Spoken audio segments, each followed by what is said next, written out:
Okay. So, as it was said, I do work for a company called Complex and focus a lot on identity security, not only in AD and Azure AD, but there are some things that I see constantly, and that's really what we're going to focus on today, is what exactly are the attackers focusing on? I posted the other day on LinkedIn that no matter what information organizations get regarding what they need to fix, they're not going to fix it all.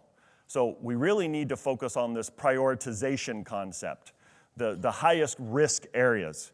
And so that's a lot of what we're going to talk about today as we break down attacks and then get into the details. Of course, I have to throw out some percentages to you. Cloud identities, on-prem Active Directory identities are completely 100% under attack. Why? I think it's pretty easy. If I get credentials, I get your stuff. It's really that simple. Also, as I said, probably say a couple of times, I am not seeing organizations take the steps in order to secure their identities. So make sure that you are taking the steps. Take the information that you get and put it into action. Sometimes it is difficult. I'm not going to lie. Sometimes when you look at, let's say, unconstrained Kerberos delegation, what do I do with this thing? There was someone posted the other day, I have a computer that has unconstrained Kerberos delegation. Can I constrain it? I don't know. And I responded with, I don't know if whatever reason it's unconstrained, if there's support for the application or service, call them. Most likely you're not going to get anyone. Or the next step is constrain it and see what happens, right? I mean, that's the way we've done things for a long time. So we have to put things in place, right? Now, when we start talking about a hybrid environment, it doesn't always have to be on-prem AD and Azure AD. Many times it is because Microsoft kind of forced our hand at, we want Microsoft 365. I have to have Azure AD, right? And a lot of times I'll ask people, do you have Azure Active Directory? Nope. Do you have Microsoft 365? Yep. Guess what? But it's masked, right? It's really confusing. And I don't know how many times I've written up all the different Active Directory environments, right? You have on-prem AD, you have Azure AD, you have AD services running in Google and Azure. You have Azure, you have on-prem AD running in Azure. It's really confusing. It's extremely confusing, right? But when we start looking at the details, I don't care where your identities are, you have to take the steps to secure them because they are not secure out of the box, okay? They're not being secured out of the box. So you have to take the steps. You have to do the research. You have to go through those steps in order to secure these environments. Now, some realities about AD and Azure AD, right? I was at the Microsoft MVP Summit last week, and it was great to hear Microsoft people say this out loud, right? AD is not Azure AD. Azure AD is not Active Directory in the cloud. Let me say that again. Azure Active Directory is not Active Directory in the cloud. It's not. It's a horrible naming scheme, right? But for what at the time, 12 years, 13 years, this on-prem AD thing worked. Let's just name this thing up here in the cloud AD as well because it worked on-prem. It is not the same, okay? Most organizations are hybrid today, okay? Most of you know that. If you don't know that, go home back. That's your first action item. If you don't know, maybe it's good you're here, but if you don't know, go back and verify what you actually have. You have to know what you have, okay? Just because you care more about Azure AD because it's the shiny new object doesn't make it more important than on-prem AD. It actually, I still think on-prem AD is really where you need to focus. Even though it's the new shiny thing, on-prem AD is still there. You can't be kind of pregnant, okay? And I hear this all the time. Oh, no. Yes, we have on-prem AD, but we don't use it much. What do you mean you don't use it much?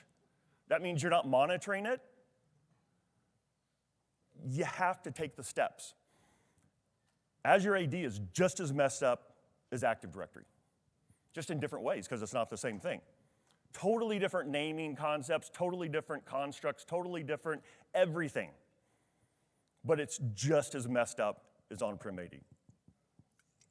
And on-prem AD is really messed up, okay? Azure AD has just as many avenues for attackers as AD. Absolutely 100%, okay? And as time goes on, those are going to become more and more prevalent. They're just blossoming every day. We're seeing more and more attacks, both in AD and in on-prem AD. Now, if I am the attacker, what's my strategy? Okay? You've probably seen this in many different formats, right? As we go from the left, it's the whole target, right? It used to be called the end point, now it's the entry point. I think SolarWinds and Exchange proved that. So, we have to get into the environment somehow, get local privileges, and then we move laterally and get privileges in identity. We want the keys to the kingdom. We want as much power as we possibly can, okay? Now, what I'm seeing is organizations are throwing technologies at this first bit. You need it, absolutely. PAM, everyone needs privilege access management. Everyone needs that. I don't care how small of an organization you are. MFA, not as good today as it was a month ago, but, soon. I don't know when it's going to become. Right now, passwords, right? Passwords are bad. Passwords are bad, bad, bad, bad. Soon we're going to be saying MFA, bad, bad, bad. Don't use MFA, right? But we need it. It is a good step in the right direction, right? So we are throwing technologies at this part because I don't really know why, right? You're being told to, but you do need it, right? Security is a layering effect. But in reality, those technologies aren't securing the identity. Okay? Let's just talk about privilege access. Privilege access. What does privilege access management secure? The resource that the user is accessing. Does that secure the identity? No, it's zero. Okay? MFA, multi-factor authentication. Okay, what does multi-factor authentication do? You authenticate with different things. Does that secure the identity? Nope, not at all. But I can tell you again and again and again things that I read on the internet, which I'm going to burst your bubble. Not everything you read on the internet's true. Okay? But cyber insurance. Oh, no. In order to have cyber insurance, you need PAM and MFA. And then they're wondering how the insured companies are breached. Well, it didn't secure what you thought it was going to secure. Okay? So we actually have to secure the identities. If nothing else you get out of this session, this is very important. Do not rely on PAM and MFA to secure your identities. It's not what they do. Okay? The identity itself has to be secured. We have to go to the identity, to the attributes, the properties of the identity and secure at that level. That's how you secure the identity. Okay? So, let's dive in. First of all, let's talk about on-prem AD. Here's a list of things that I'm going to show you exactly what you need to look for and why we need to secure these things. Privileged users with SPNs. An SPN is a service principal name, okay? So if I go into my Active Directory environment and I go here to Maximus, actually let's go here to wonderful PowerShell, and I'm just going to run a PowerShell command, users with SPNs configured, and boom, there's a list of my users. Not a bunch, right? It's just a small little environment of users that have SPNs. Now, I didn't ask it to tell me also if they have privileges, because that's a little bit more difficult of a question, okay? Because I can't just say, hey, are they part of these 5 groups as well, because that really doesn't define, do I have privileges? There's a lot of ways to grant privileges. This is what I'm asking you to do. Go run these commands in your environment. Please, find out who can be exploited, because this type of configuration can literally be exploited in a couple of hours. Okay? And I've only seen one environment that didn't have privileged users that also had SPNs. So it's very common. So we need to protect these users at all cost, okay? So this says that Maximus has privileged, has an SPN, right? So if I go into Maximus, I dive into Maximus's attributes, and I come down here to service principal name, you're going to see that this is where that is configured, okay? Run the PowerShell command, go look at the object, make sure that it needs that setting. If it needs to have an SPN, see if it can get away without having any privileges. If I need to have privileges and it needs to have an SPN, this is where PAM comes in, right? Throw it in your PAM solution. Make sure that you're protecting it. Monitor this. Make sure that all of these things are in place. This is one of the bad things about Active Directory and Azure Active Directory anywhere. Sometimes you have to have bad settings. Sometimes. But having the visibility around those settings is vital. You have to know what you have before you can secure things, okay? All right. Next, unconstrained Kerberos delegation. Users and computers both can have unconstrained Kerberos delegation. A lot of times you have your computers because the computer is supporting a service or application, and that service or application absolutely has to have that configuration. So right here, unconstrained Kerberos delegations, I run this, and I have a machine, server 2015. It's just a quick command, okay? To see, have the visibility around what is configured. Now, in my opinion, the whole Kerberos delegation thing gets a little complicated, right? It is complicated. So if we dive into our server 2015 machine here, and we go to our delegation tab, you will see that there are 4 options here. Turn it off, unconstrained delegation, and then you have a couple of constrained delegation configurations, okay? Now, I get questions all the time about XYZ, and a lot of times I will read something on the internet, and they'll say, how do I secure a computer that has unconstrained delegation? And the answer is almost always constrain it. Not the case, okay? Because there are multiple levels of constraining. There's actually a level that's not even configured here. You only do it through PowerShell. Resource-based constraint. So you have to make decisions on, do I need this, right? And one of the things that I see over and over again, especially with Active Directory, is who knows when a setting was required, right? Maybe it was the year 2003, maybe it was 2010. So I make a setting for that environment, and then that environment changes to where that setting is no longer needed. Do we go back and change the setting to a more secure setting?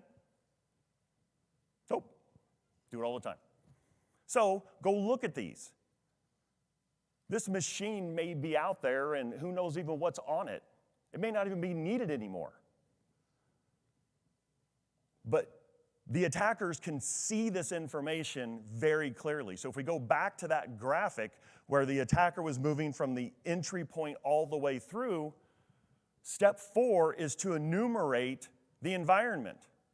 What level of privilege does an attacker need in order to enumerate Active Directory?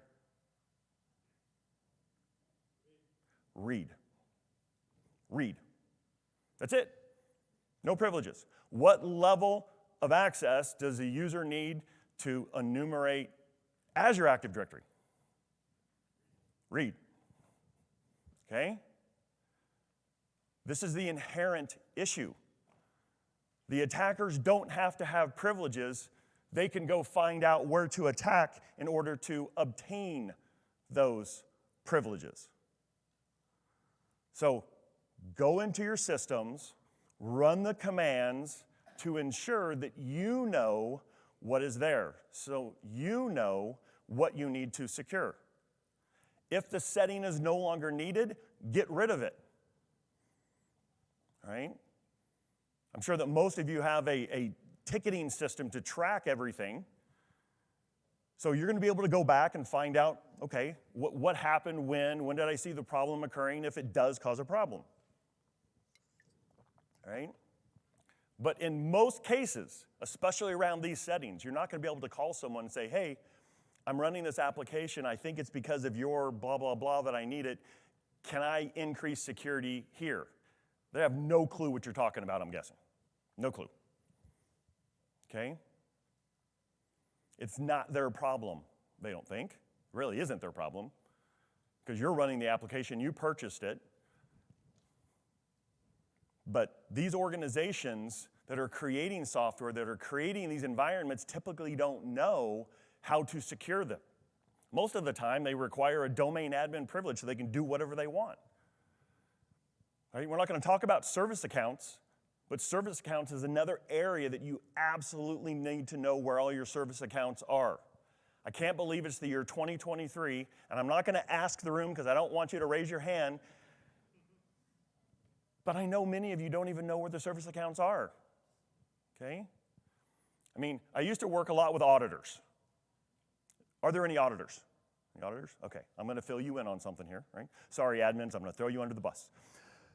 So auditors, right, they come up to me and go, hey, I have this list the administrator gave me, and this is a list of service accounts, and it appears that most of them haven't had their password changed in a really long time. Okay? And they're like, why? I'm like, so I bring in the admin. I'm like, hey, I have a list of users here that are service accounts, and this one hasn't had his password changed since 2005. I saw this the other day. I absolutely saw this the other day. I about fell out of my chair. 2005. Okay? Can you imagine what that password is? I'm going to guess it's password. Right? Maybe a capital P? Maybe some dollar signs? I don't know. So I asked the admin, do you know that these passwords haven't been changed? And the admin says, yeah. They're honest. Absolutely. Why haven't you changed the password in 18 years? And every admin will give the exact same answer. Why can't I change the password? What's that? It'll break something. See, he said it incorrectly because the auditor isn't right in front of him. He said, it may break something. No. What he's going to tell the auditor is, it will break something. Because he doesn't want to tell the auditor the truth, which is, I have no flipping idea where that thing is configured. That's the reality. It's not an excuse, though. Go into your environments and secure these things. I can find out all of your service accounts. They're named one way or the other. They typically have an SPN configured. I mean, there's so many telltale signs about service accounts. I'm also able to find out the last time it logged on, the last time it changed its password. All of these things are visible to me. So you have to go in and secure these environments to that level. All right, primary group ID. This is an interesting one. So primary group ID, and some of you are like, I don't even know what that is. It's very common, right? So if I come up here and user set with a primary group ID not at 513, we'll decrypt all this. You'll see that guest and Maximus, okay? Now, let's start decrypting this primary group ID thing. So I'm gonna come back in here to Active Directory. We'll go down to Maximus. And we'll come over here to groups, and right here it says set primary group. Now, I know it's hard to read from the back, so I'll read it to you. And it says, there is no need to change primary group unless you have Macintosh clients or POSIX compliant applications. I guarantee there's some who've never even heard of POSIX. Kind of sounds like Unix. Is that the same? Well, back in the day, right, early 2000s, POSIX compliant applications were around, and they didn't really communicate with AD very well. This is way before Unix and Microsoft started to get along. So, in order to allow a user in a POSIX environment to be sharing its primary group, you had to configure it, okay? Now, when I ran that PowerShell command, I said if it wasn't set to 513, what the heck is 513? Maximus is set here to 512, as I showed you in my PowerShell command, right? 512. So if I go into my environment here, and I go to a group, let's go to domain admins, and let's go to my attribute editor,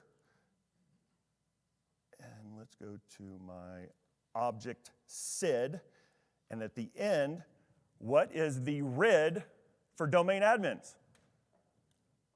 512. So you take the RID for whatever group the user is, and that can be its primary group in one of these environments, which you don't have anymore.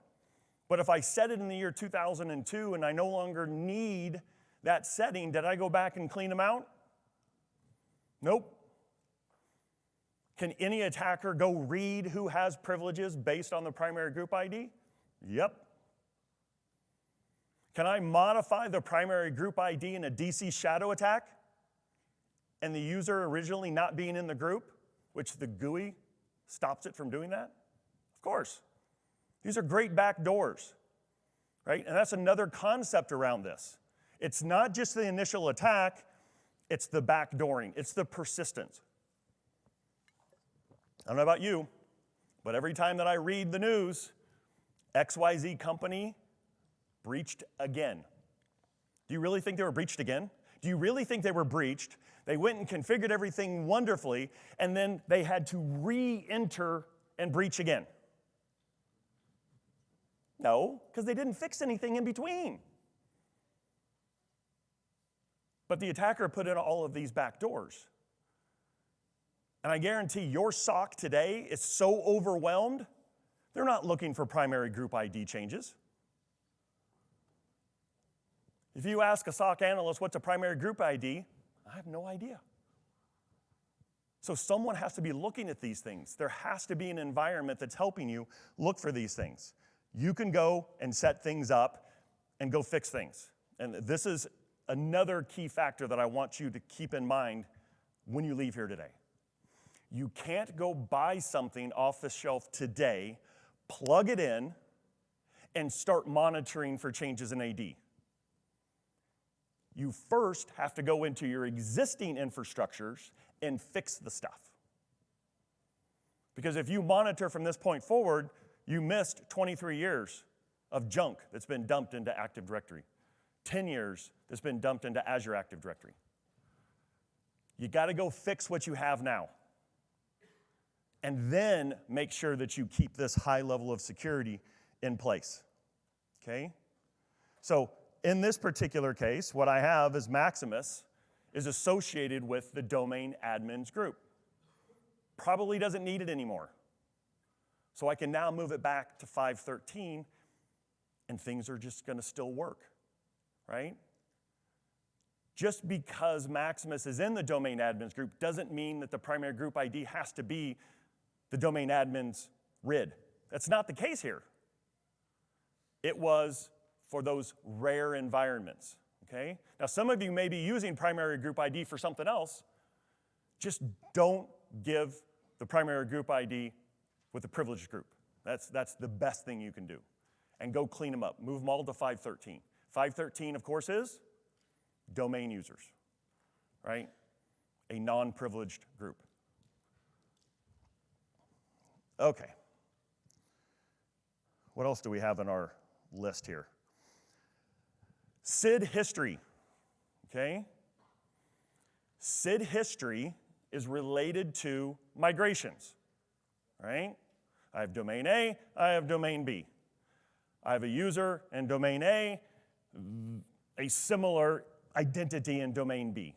And I want to migrate the user, but I can't do it all in 10 minutes, right? So what I'm gonna have to do is in shifts and migrate some users, but they still have resources over here. So if I move a user from domain A to domain B, well, those two user accounts don't have the same SID. So somehow I have to have the user that was migrated access the resources over here, but the resource over here has the SID from domain A. So I go into the account and I configure SID history. I'm also known as this SID in this environment. So when I hit that resource, now I can access the resource. I really have two SIDs associated with my account. Now, first of all, those of you who have gone through a migration, if domain A doesn't exist anymore, go clean up SID history. If you've never gone through a migration and you have users that have SID history, doesn't that seem a little weird? Okay? Doesn't it sound like a perfect persistence configuration? Because I can configure any SID. Doesn't have to be from the migrated environment. I can go slap in the 500 SID for administrator, right? And now I can access those resources. I can do those things. I'm also known as that account. So this is a perfect way to create persistence, to create backdoors. If you're not looking for it, there's no way you're going to be able to find it. But I just gave you 4 super simple ways that an attacker can read basic information and see exactly who they're going to attack. And in some cases, it's not even an attack, right? If I go and I get a list of all users that have a SID history and that SID ends in 500, do I have to attack anything? All I need is the username and password of that user. That's all I need. I don't have to attack anything. And this is where it comes full circle why we're talking about passwords being so bad. Right? I thought this was funny anyway. I was sitting last week in this session, and they were talking about passwordless. You've heard of this term, right? And I believe the exact sentence was, well, if you get into a bind and you have to recover, in order to get your passwordless information, you put in your password. I don't know, just seemed a little oxymoronic to me, okay? If it's passwordless, it doesn't have a password. Do you think we're ever going to get off passwords? Truly get off passwords. Like, stop breathing. We're not going to have to breathe anymore, okay? I don't think so. And for a long time, we have to re-architect so many things, all right? So when we start thinking about in your environments, these are some things, right? Incorrect admin SD holder. I literally can go to 100 organizations, ask for the most senior person that knows about Active Directory, and ask them flat out, what does admin SD holder do? And I get less than 10 that know what admin SD holder is. It is critical. Look at the word, admin. It's got admin in the word, okay? This is a default object in Active Directory. So let's first of all, in this case, go over to Active Directory. We'll come back to PowerShell in just a minute. But over here, under our system, you'll see admin SD holder. Right there it is, okay? What does this thing do? It is the template for all admin accounts ACL, access control list, okay? This is the master.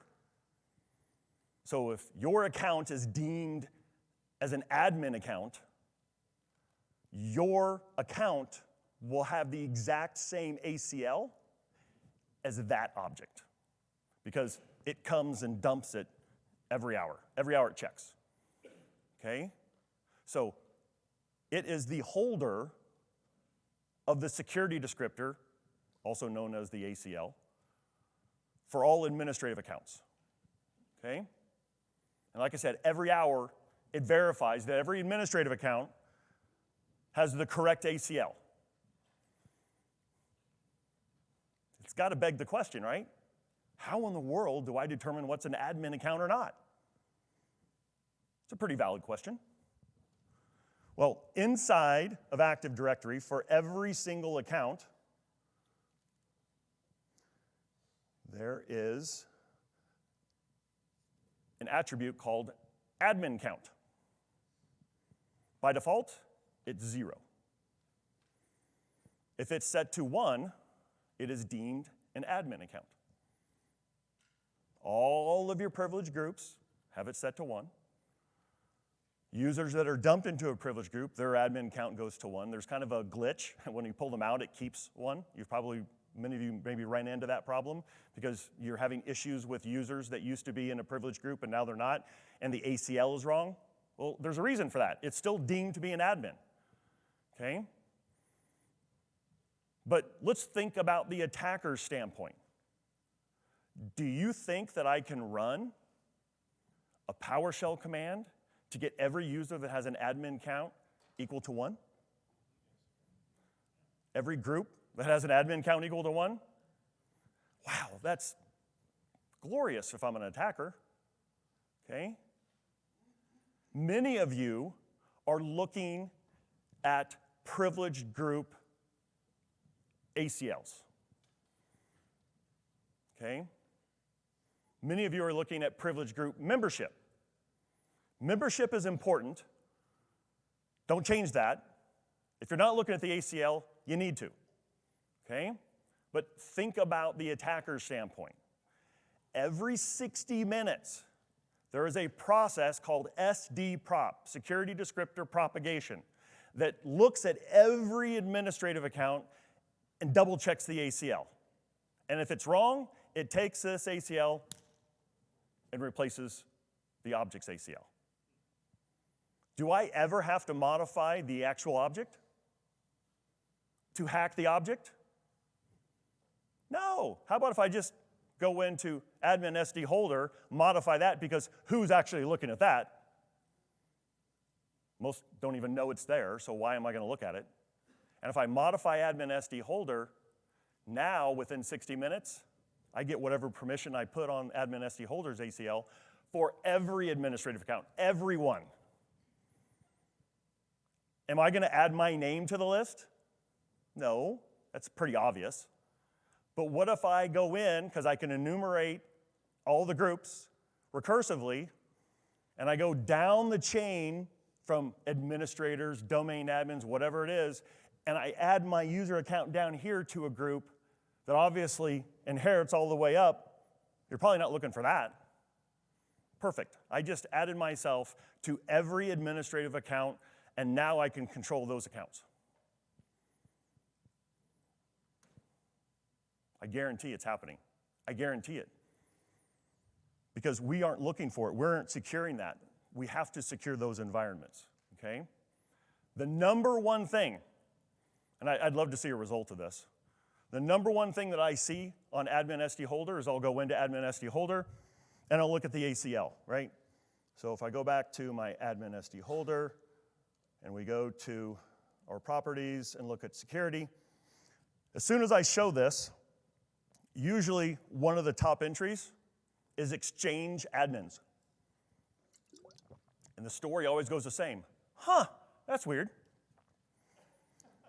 We haven't had Exchange in 10 years. Which goes back to the whole thing about once you get rid of an environment, do you do cleanup? Nope. If you didn't even know Exchange admins was there, are you monitoring it? Nope. It's very easy for these attackers to dive in and see what they want to see. Okay? All right, our last one. Shadow admins. Ugh. I hate the term, but I didn't make it up. Okay? It's really an admin that no one knows about. They can do stuff, all right?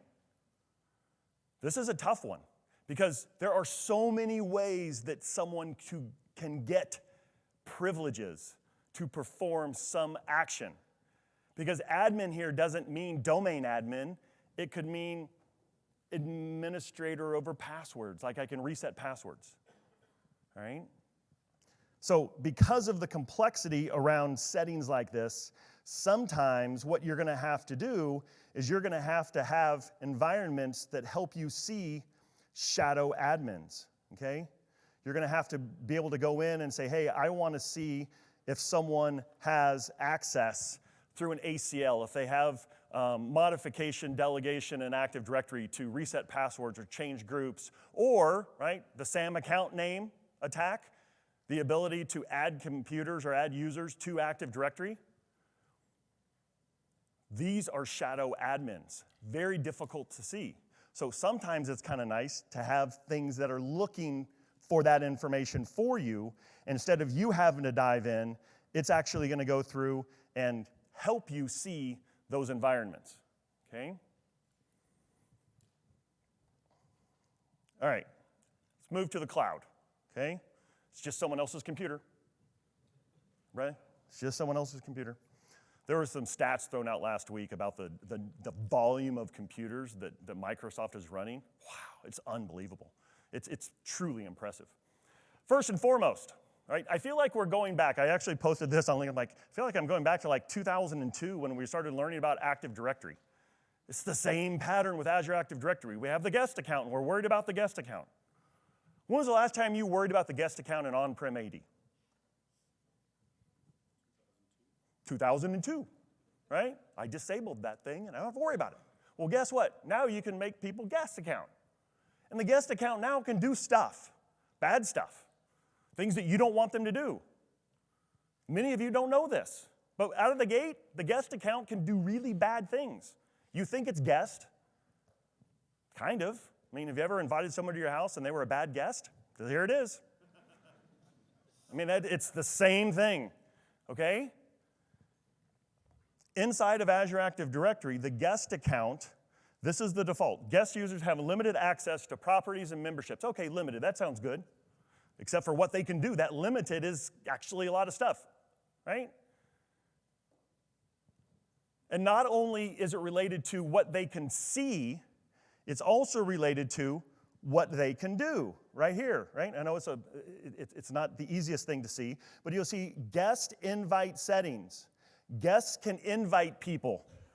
So you invite someone and then they invite someone else. That's not a good guest at all. So now your house is full of people you don't even know. Exact same scenario is happening in Azure Active Directory, okay? Most of you don't even need the guests accounts, right? You have a single environment, you don't have anything else around. Go in and get rid of this stuff, okay?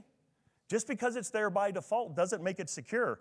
Actually, sometimes you actually need to dig deeper because Microsoft is notorious for giving us out-of-the-box settings which are not secure. But they are compatible, right? Things are gonna work.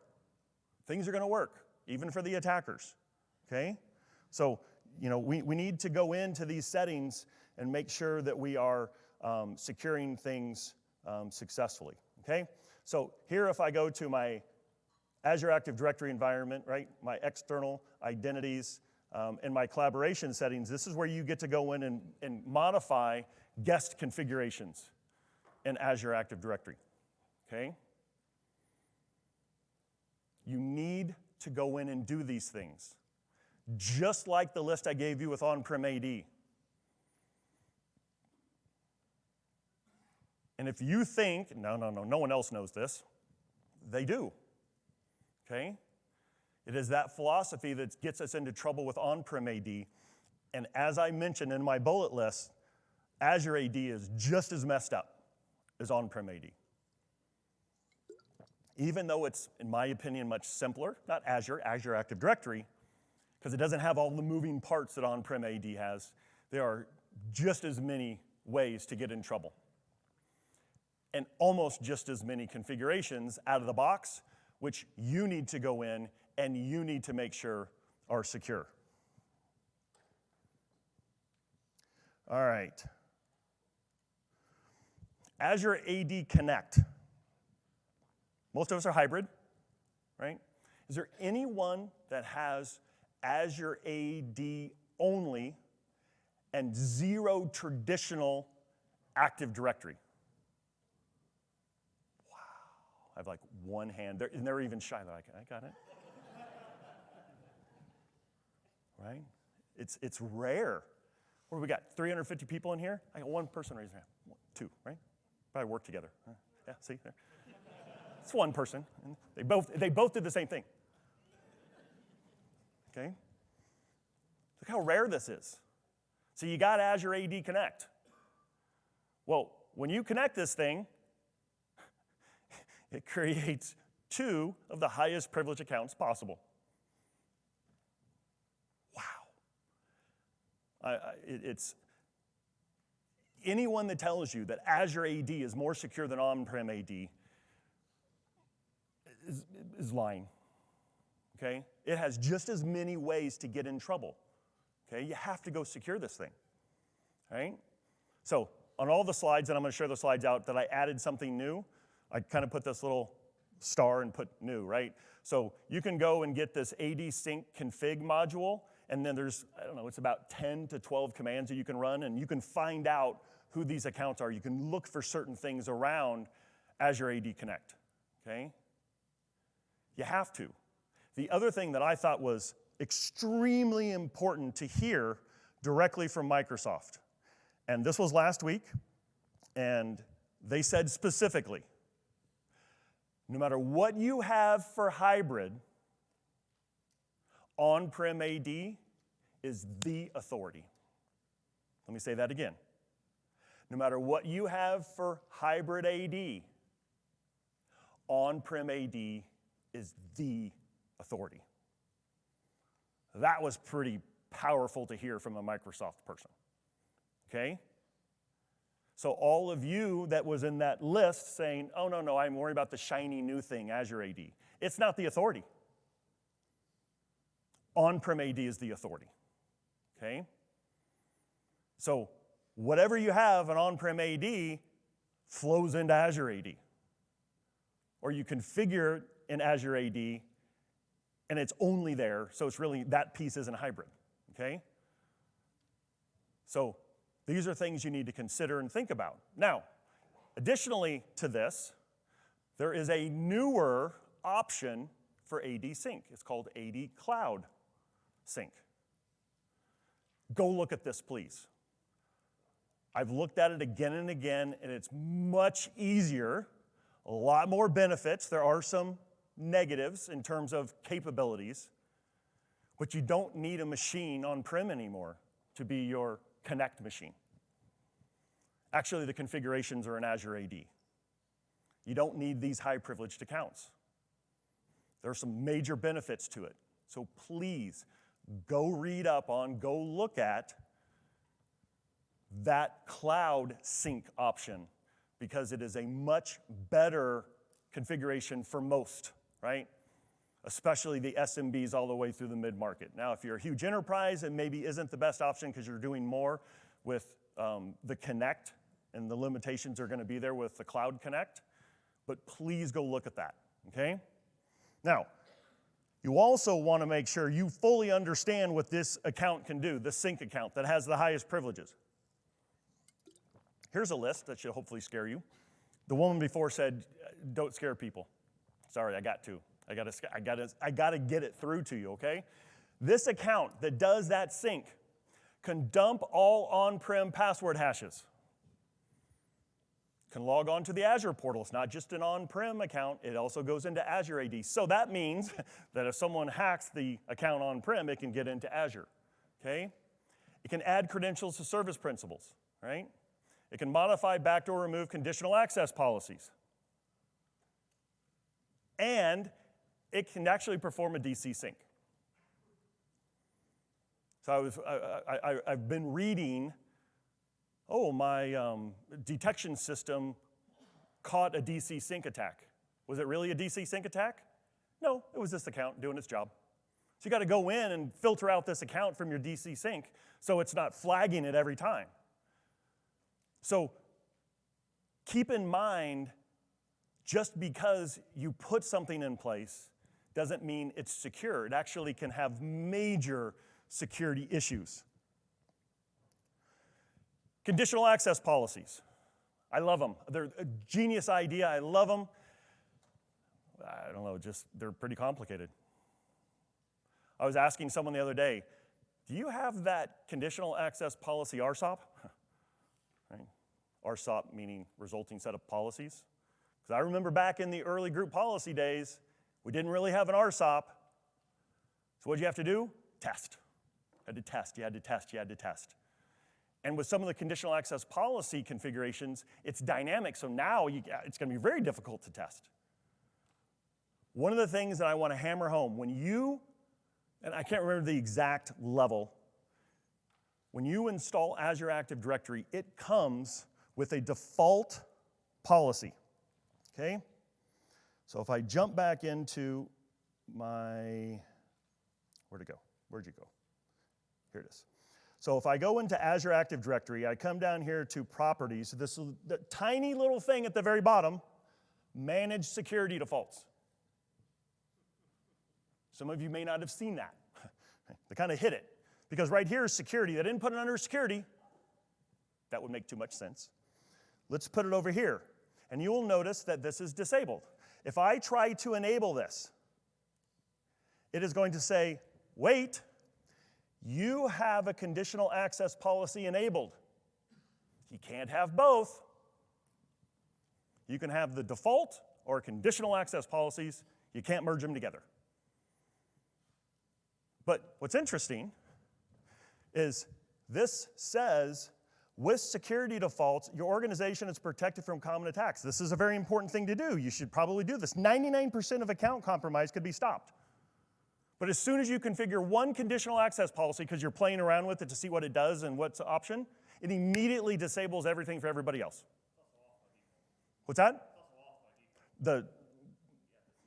This actually is now on. Depending on what level you have, they turned it on by default. And I can't remember the exact level that it is, but they actually turned this on by default. Okay? Go find out what you have, please. I've been talking about passwords and the password policy for years and years and years. This is one of those areas that you absolutely have to understand what you have. And that potentially means that you have to have something that's going to help you see your environment. I need to know who has MFA. Do my administrators have MFA? What is the configurations around this, right? Have something help you, because Microsoft today doesn't have these. You have to know what you have. You have to be able to go in and secure your environments, okay? Tier 0 principles, okay? This is just a list of admin roles and app roles that if these accounts are outside of tier 0, bad things can happen. So on the list over here are things that you can do, recommendations to protect the accounts that have those roles, both in Graph and in Azure Active Directory, okay? So I think I'm up at time. And what do you do from here? Quickly? Go do something, please. I've given you a ton of stuff to go do. Pick one, pick two. Run the PowerShell command, have visibility, okay? Please go fix your current environments. Most likely they're not secure and the attacker can see it. If you have any questions about any of this, I do have to leave the room, but I'll be stepping outside the room if you want to ask me any questions. There's my email. Have a great rest of your week, and thank you very much.